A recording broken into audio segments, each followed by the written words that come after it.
Coogs House. The Houston Cougars get to relive their Southwest Conference rivalry days this Saturday. There's a couple matchups that got to win the game. Let's jump on into it. You are Locked On Cougs, your daily podcast on the Houston Cougars, part of the Locked On Podcast Network. Your team every day.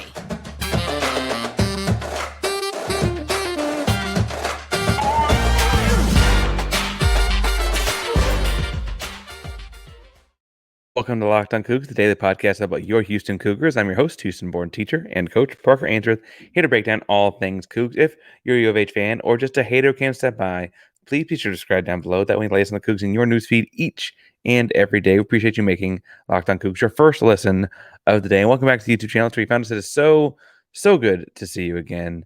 Remember, we're doing a giveaway every 250. We're at about 1650, so the next one will be obviously at 1750. On the YouTube channel.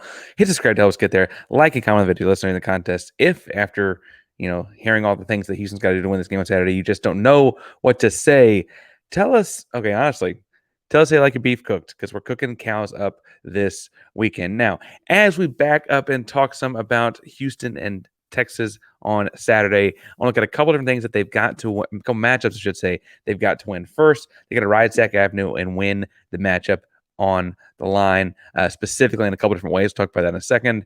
In the second segment, I'll talk about signal caller and signal callers. We'll talk more about that in a moment as well, but kind of what has to happen in some play calling types of things. And then the last segment is big fellas outside. It'll make more sense at the end, I promise. But those are three different spots Houston's got to win this football game. So let's jump on in with the first segment, and that is riding Sac Avenue to a victory. When we've seen Texas struggle this year against Wyoming, against Oklahoma, and frankly, in the first half against Rice. I guess Wyoming was technically only 3 quarters as well.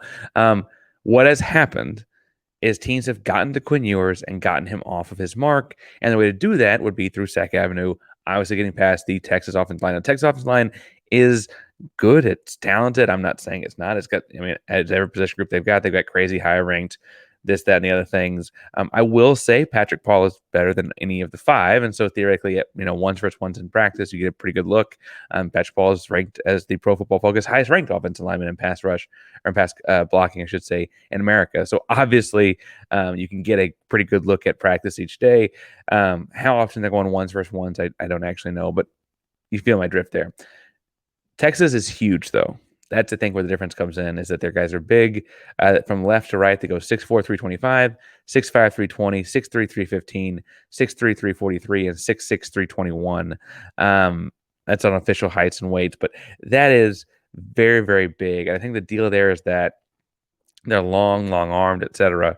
And in pass rush, that's just that much more meat or weight to get around. I do think it's worth pointing out, though, that these guys do lose matchups. When you watch them play Wyoming, they, at the right guard spot, get blown up a lot, right? The 6'3", 343 doesn't shift side to side as well as he might need to, right? Frankly, against Wyoming, the left tackle also had a really, really rough day, which leads me into who I think they need to just de facto put on the left tackle. And doesn't need to be formational, doesn't need to be any sort of strength call. Just say Nelson Caesar is lining up on that blind side left tackle spot, because I don't understand, in watching some Texas film, getting ready for this week and reading some analytical kind of stuff, why they have their left tackle on the left side and the right tackle on the right side. I think it's very clear that the right tackle is a better tackle. However, they seem to have that the way they're going, and Nelson Caesar can wreck that dude's lunch. Now, Caesar, I will say, started off hot this year, right? In the first 2 weeks, he had 3 sacks and 4 tackles for loss. Honestly, really, really great start to a campaign that I think we're all anticipating him having, as kind of, not to say the oldest guy on Sac Avenue after Gwegbu transferred in, but definitely the guy who's been at Houston longest, right?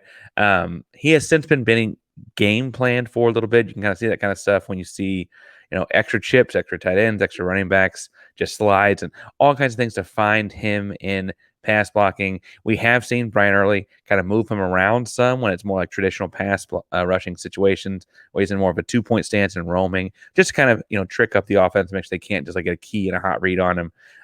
He's having a great year, though. Nelson Caesar is. And so I think I got to put him on that left tackle the entire game. I think what's interesting is that you could actually see a number of other guys shine here because, well, we talked about after the West Virginia game how great they were in the run. Some of Houston's interior guys are also, statistically speaking, very talented pass rushers.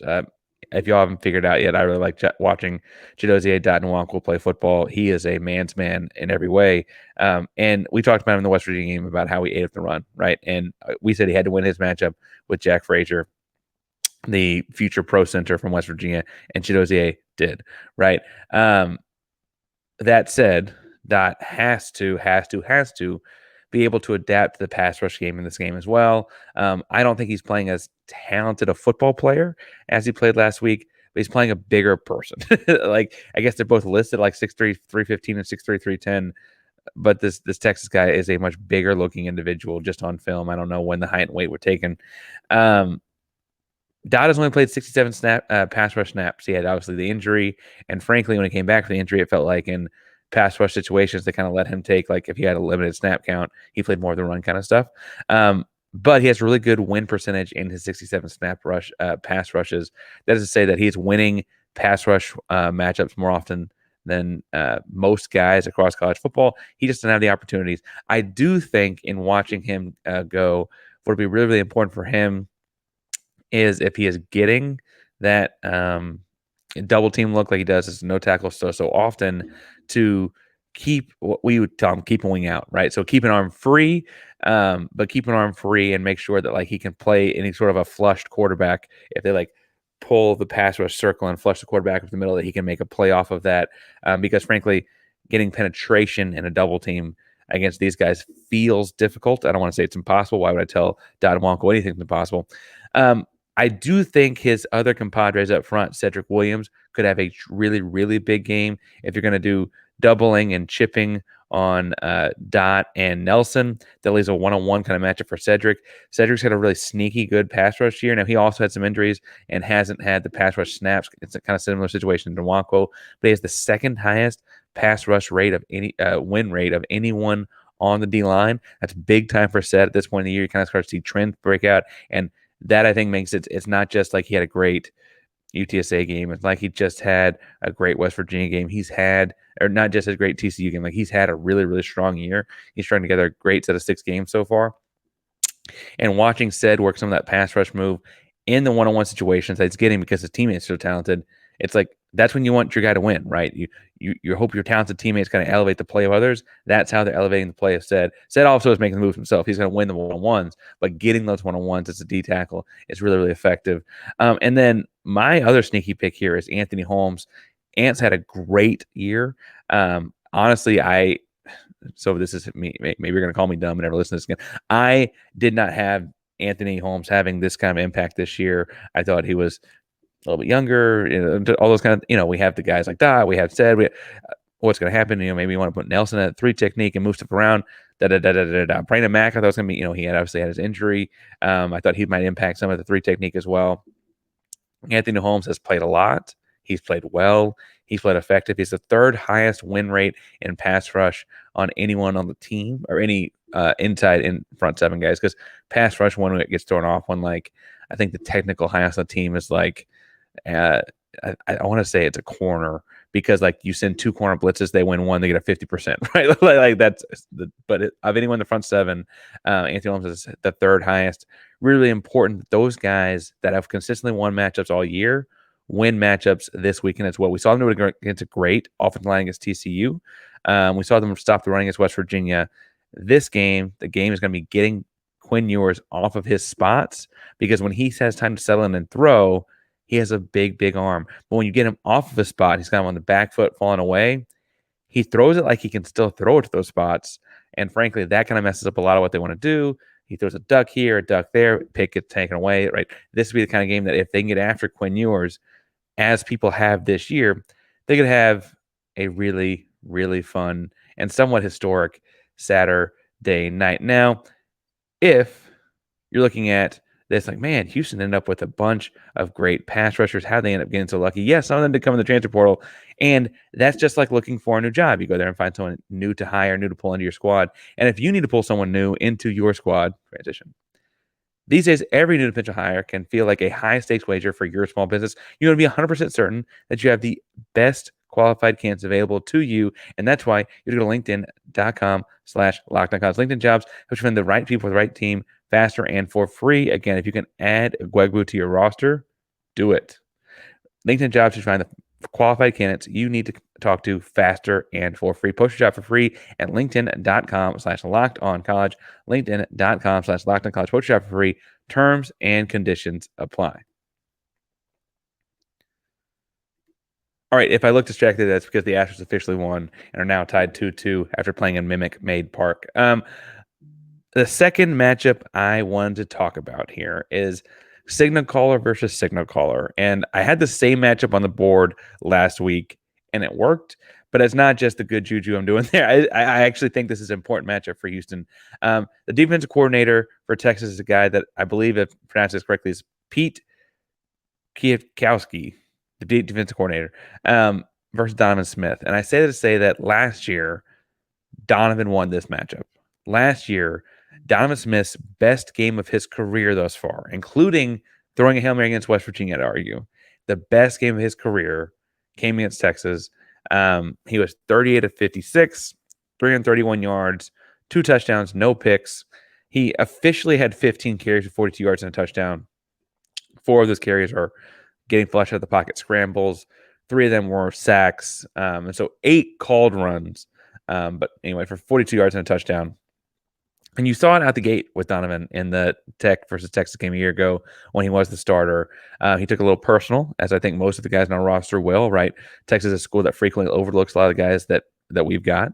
Not all the guys, right? But there are plenty of guys in our starting lineup that got told from Texas, you're not big enough, strong enough, or whatever, da-da-da. And now they're out here playing the Big 12 and ready to play. Donovan would be one of those types of guys. And you saw him play with that chip on his shoulder last year, right?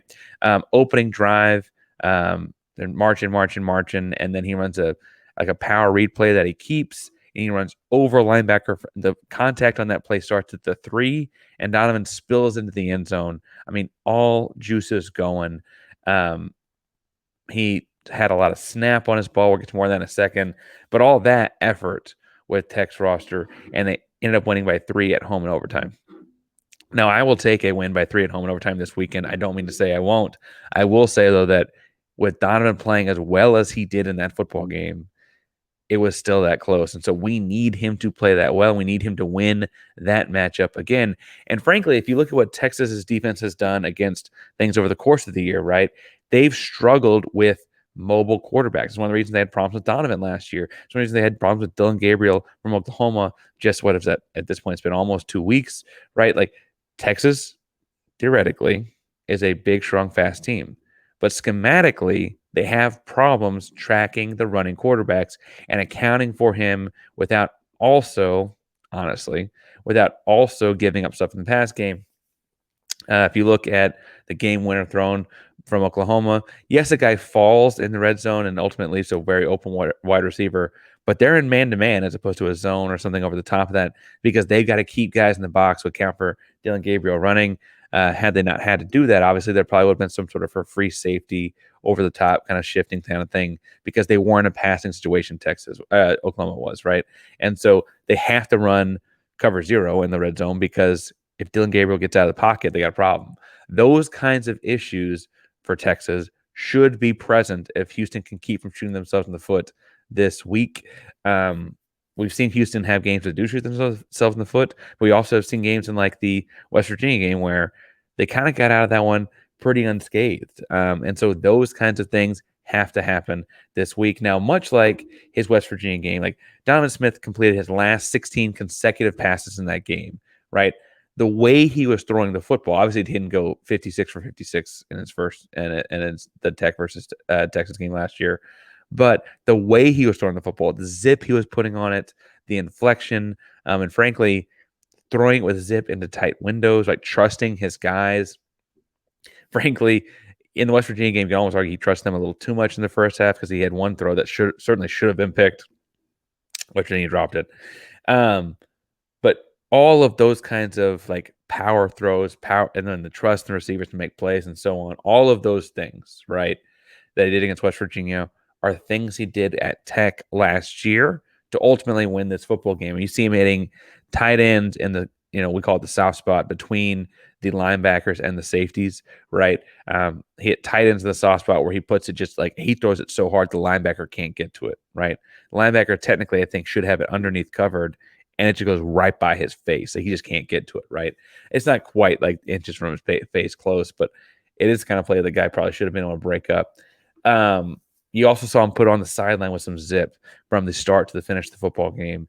You saw them run some different, and this is, I guess, credit to Tech, not just to Donovan's talents, but the play calling was interesting too because they had all kinds of stuff to get guys open. They ran RPO stuff where they end up having the running back on a wheel route after running an RPO with Donovan because he can be a running threat, right? You had box count kind of reads that ended up going to mesh routes, all kinds of stuff that twisted with the defense. And when I say a box count leading to a mesh route, the reason that those are both very simple kind of things. You run quarterback power on the box count if they have less guys in the box that they have blocking, or if they have more guys in the box and you have blocking, you pull it out and run the pass pattern. The pass pattern being meshes, which is a very common pass concept. But the way they pulled that off was essentially just like, hey, we're going to hit this so fast, you can't do anything about it. And they hit it so fast because of how, A, decisive Donovan Smith was in his read, and B, how much zip he's putting on the football. By the time the defense realizes who even has the ball, it's already in the tight end's hand and he is running downfield, right? Really, really impressive game from Donovan. That, again, if you're trying to get amped up for this one and being like, we can win this game, I would point out against fairly different Texas teams, I guess. When Dana went to West Virginia, he had a winning record against Texas. And B, I would point out, perhaps more importantly, against this iteration of Texas, against this defensive coordinator and this head coach, and a lot of these same athletes, you had Donovan Smith have a tremendous game and ultimately lead his team to victory. I think it's interesting that there's an argument to be made analytically that Donovan Smith, as well as he played in that game, is actually having a better year this year than he had at Texas Tech last year. And so theoretically, that clicks in my head as if like he's going to raise his game at Tech last year to that, and he's having a better year this year than he had last year. I'm assuming, would also be raising his game, right, to be ready. I think the interesting thing in the stat or analytic I pulled away, this is also Pro Football Focus stat from that one, was that he's attempting and completing, both in number and percentage, more big-time throws at Houston than he did at Texas Tech. He's attempting almost twice as many and completing just a little bit higher percentage of those throws, what they call big-time throw. Now, Pro Football Focus defines a big-time throw as what they call excellent location and timing combined. And then there's some like factor in there as far as like a clutch play or whatever too, right? So obviously, like against West Virginia, he had a great game. But on the season, he's had a tremendous year in big-time throws, a much better year than he did a year ago. And it's going to take some of those big-time throws to beat this Texas team on Saturday if Donovan Smith is more ready to go and has a better game plan and is better ready to execute his game plan than the Texas defense and Pete Kwiatkowski. Frankly, this could be a very high-scoring game, but it could be a really fun one for Houston by the end of the night. And that is the kind of thing I think we're all looking forward to in this matchup. Now, if you're looking forward to other matchups this weekend, or you're wondering what other matchups to look at, let me tell you about our buddies at FanDuel, because FanDuel is America's #1 sportsbook, and it's time to snap back into the action this football season with FanDuel, America's #1 sportsbook. Right now, new customers can get $200 back in bonus bets guaranteed when you place a $5 bet. That's $200 in bonus bets, win or lose. If you've been thinking about joining FanDuel, there's no better time to get in on the action, because this weekend, they think that this game is going to be a blowout. They've got Texas favored by 22.5 points. They've got the over-under set at 60 or 60.5. I'm telling you right now, it may be a high-scoring game, and I'd hammer the over there. This game should not be that far apart. Now, could it be? Sure, it's college football. College kids, weird things happen. And granted, Texas is very talented. They always are. But this environment, this team, and frankly, riding the hot hand a little bit here as Houston is, I'm taking them to keep that a whole heck of a lot closer, if not win this game outright. I'm kind of talking myself into winning this game outright. I'm talking myself into the upset, aren't I? And the over is definitely hammering, so hit the over on that and do it all at FanDuel Sportsbook, America's number one sportsbook. That's FanDuel.com/lockedon to kick off the NFL season. FanDuel, an official partner of the NFL.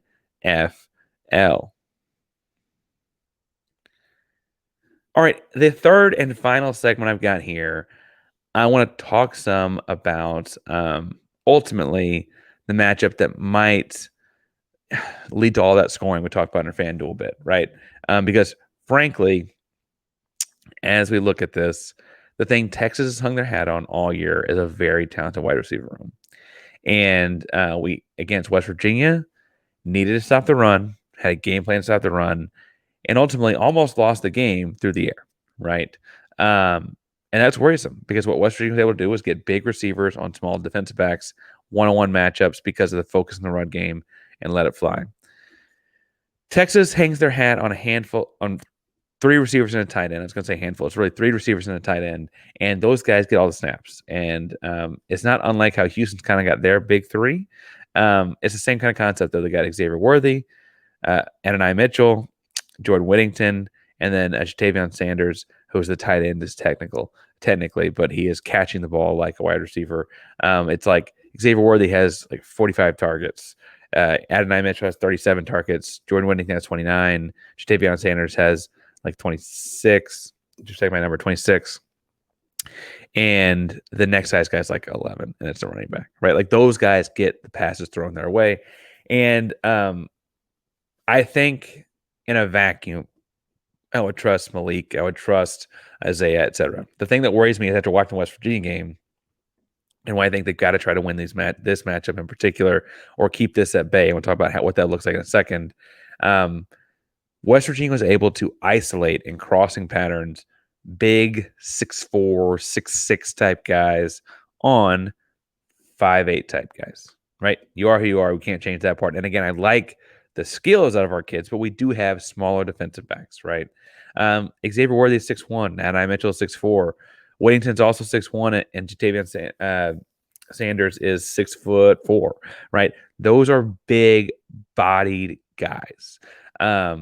Look for them to try and box out guys a lot like West Virginia did. Look for the same kind of things.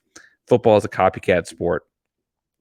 To combat that, I will say, I'd imagine to start the game, Houston is not as concerned with the run. Texas very clearly is a team that passes to open up the run, and they rely on the giant arm of Quinn Ewers when he gets time to set up and throw to really use the entire 53 1/3 yards that the field is wide, right? And so as they use that to take advantage of the whole width of the field, they theoretically spread out your defense to make sure, even if they're on the left hash, you got to cover the whole 53 1/3, right? Even if Quinn Ewers is on the left hash rolling to his left, you got to take away that right hash mark and beyond. And the way they do that, frankly, is by running all kind of different misdirection stuff and getting the defense leaning one way and turning around and rocketing it to their side and so on. Because Quinn Ewers can, when he's got time to set up and throw, complete those throws. And then eventually, if you spread out thin and wide to cover up all the width, that's when they gash up the middle with the running back. That's when they're most effective doing it for sure. What that means is that Houston's going to have trouble taking the linebackers for sure, and maybe even A.J. Halsey out of the box, right? A.J. Halsey is a hard hitter. He may be able to get to the fringes of the box to kind of play a run-pass option, but he may need to be a run player in this game like he was against West Virginia. That puts DBs on islands. And the thing that has to happen in this one is catches have to be catch tackle. They have to be catch tackle. Texas is not a great the receivers for all things do well. Is not a great team at breaking tackles on the perimeter. Even like Jordan Whittington, I think is, in my opinion, the best of the four breaking tackles, and he's still not like tremendous at it. I almost wonder if, because Texas gets very impatient, it's very clear against like Wyoming, it's very clear in the first half against Rice, it's very clear against Oklahoma. They don't like just chipping away. They like taking shots. I almost wonder if it's worth it to play a lot more of like forcing the 7, the 6, the 8 yard throws and playing for catch tackles, because when a team gets frustrated, you're more likely to get the turnovers, you're more likely to get the takeaways, etc. I think Texas is going to give the ball away at some point in this game. I don't know if it's going to be a pick. I don't know if it's going to be a fumble. I don't know. I just mark my words here. Houston gets a takeaway in this football game, and I think they do it in a way that demonstrates how frustrated that Texas looks, because Texas again is coming into the Saturday chip on their own shoulder. They feel like they got beat by Oklahoma and everyone saw it happen on national TV in their last outing. They want to make sure that they come out and like look good enough to the College Football Playoff Committee and so on. But that would require theoretically throwing for big chunk plays and score a lot of points. And if Houston can kind of keep them slower, right, slow things down, even if you get up to 8, 7, occasional 12-yard pass pattern, etc., but catch tackle, then my theory, or the thing I'm running with here, the thing I think that you'll end up seeing play out here, is if you can limit them to that, then Ewer's going to drop back way back on some sort of a trick play across the field and just try and chuck one deep, right? And that's when you got to go make a play on the ball. When he throws an ill-advised throw deep or something like that, right? Or what have you. I think those are the ways that Texas can be exposed in this game. Right? I think there's ways that Houston can take advantage of the things that they do and find spots to win. Again, I think that's winning at the left tackle and winning with the pass rush, right? Things they got to do. Winning with using Donovan Smith's full array of talents, using him as a runner and a passer, and him coming out juice and ready to roll like he did when he was at Texas Tech a year ago is going to be very, very important in this football game. And winning on the perimeters, right?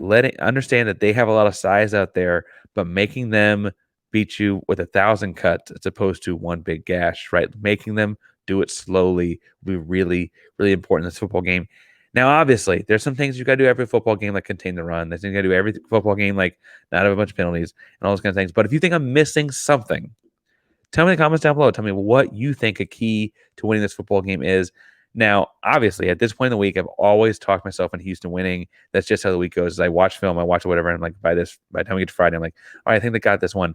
I'm thinking 48-45. I'm thinking a high scoring game. I'm certainly, you might even see it get into the 50s. I'm thinking Houston wins by a field goal. Not that they kick the field goal late, but that they can kind of keep Texas at a field goal range at the end of the game when it's crucial, or that Texas goes for the win or something. Like, I think it'll be that kind of a game down the stretch. Tell me what you think in the comments down below. Tell me what you think, and follow me at Painsworth512, PAINSWORTH 512 on Twitter, Instagram, and all of your favorite social media handles. We are typically live for Cougars After Dark later on in the evening after the college football Saturday. With this being a 3 o'clock game, we'll see what time that ends up working out. I will say there are a couple hiccups with technology and stuff going on. Obviously, my Twitter handle is Painsworth512. I've got connections to Austin. And so there's a lot of fun stuff happening around this game, obviously, with me and some folks. But that might also infringe some on Cougars After Dark. So stay tuned. Stay tuned to social media. I'll be telling you what the latest is there and what we'll be trying to get done there. Thank you all so much for tuning in today to Locked On Cougs. Locked On Cougs is a proud member of the Locked On Podcast Network. And that means your team every day. Go Cougs.